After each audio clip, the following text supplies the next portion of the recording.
Coach. And no, welcome back to you. What'd you guys learn last week? It was a good practice. We are trying to be better in the throwing and catching department. We're not there yet, but we're working at it, and I expect us to be better by Saturday night. Certainly, that's a key for us to be the kind of football team we need to be.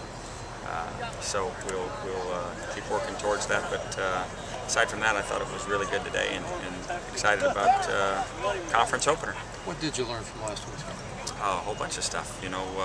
Guys got all kinds of experience. I think in one case, Justin Edison had more plays in that game than he had the entire season. So that's just an example of what guys learn. And going on the road and playing in that environment when you have to be in silent count the whole day, that's a great experience. It would have been better had we won the game, but it will pay dividends down the road in that we know we can operate in that environment and be successful. We were within an eyelash of tying the game late, and it just wasn't to be on that particular day, but hopefully great things are in store. How's Kevin feeling, Coach? Kevin's feeling fine, just sore, so we'll kind of have him on a pitch count, but I think that he'll be ready to roll. You said last week that you weren't worried about his health as much as maybe the timing and everything. So how did that come out for you? And then into this week? We were rusty. There's no question. The throwing game was not where it needed to be. Certainly we can catch the ball better, but the ball doesn't need to be a hard catch all the time. It can be on the money. The ball that Taylor had down on the goal line was an easy throw and catch, and we made it hard, and consequently didn't have the completion, which would have been an easy touchdown. But we can get better, and we will get better, and I know Kevin is excited about that, as are we. Last week you were talking about it being a game-time decision. Is certain Kevin started? Yeah, I think so, unless something happens that we're not aware of. But right now he's getting ready to play the game, and I'm looking forward to it. He played today? Yeah, he played today. Could he play today? Oh yeah, absolutely.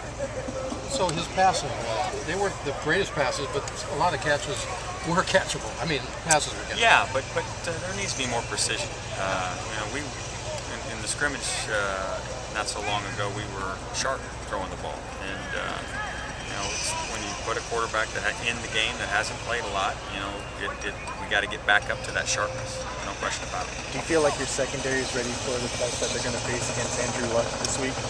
Well, they've got a double-edged sword. They've got to fit into the run, because this is a come at you running game that requires all hands on deck, and then they've got to be able to handle that plus play action passes. Luck is a very accomplished player, and he's very accomplished throwing the ball deep down the field. Last year, 2 huge plays in the game were a play action pass where they got posts against our corner and just made plays. Both resulted in balls inside the 5-yard line or inside the 10-yard line, which resulted in touchdowns. So those are big plays we've got to try to avoid. You said last week that you were kind of hesitant to throw your younger players, your true freshmen, into the game on the road in a hostile environment like that. This week, do you think maybe more about Dietrich Riley? Well, we're hoping.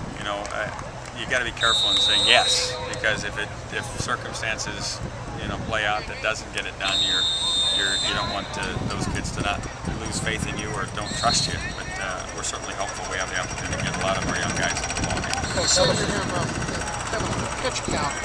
How do you go about determining what part of the practice he's going to use those pitches with? Because he didn't do much for 2 minutes. Well, he knows the 2-minute drill. I mean, Richard getting those chances is catching him up to Kevin. But Kevin was not rusty in the 2-minute drill last week. I thought he looked pretty sharp. The first half we threw a pick, but the second half, the 2 plays, he went right down the field. So, it's just a call that we're trying to get both quarterbacks ready, and Kevin can use the rest. How much does the revenge factor come into play this week what happened last year? You play conference teams every year. Revenge is not a deal. I mean, obviously that since I've been back at UCLA, we're 1-1 against Stanford. This is a big game because it's the first game of the conference, and it's a big game because they're a great opponent. It's a big game because it's at the Rose Bowl. We don't need revenge as a factor. Are you worried at all about opening conferences early in the season and after the game? It's not ideal. You'd like to get your team more practice and more ready for the games that are really going to count against you. And you'd also like to have more film on them They didn't exactly have to do much last week. And that's no slight to their opponent. It's just they didn't show you much. So they're a little bit of a mystery, which is a little uncomfortable as a coach. But it is what it is. We'll be right. So how much older are the young guys this weekend? Well, the guys that got in all those plays, they're much older. The other guys are ready and willing and certainly hopeful for their opportunity.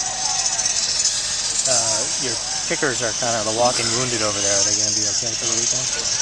Well, they didn't kick at all last week, and we ended up being 3 for 3 and had great punting averages. So I'm assuming that they're telling us the truth and that they need their rest, and we'll be ready to go.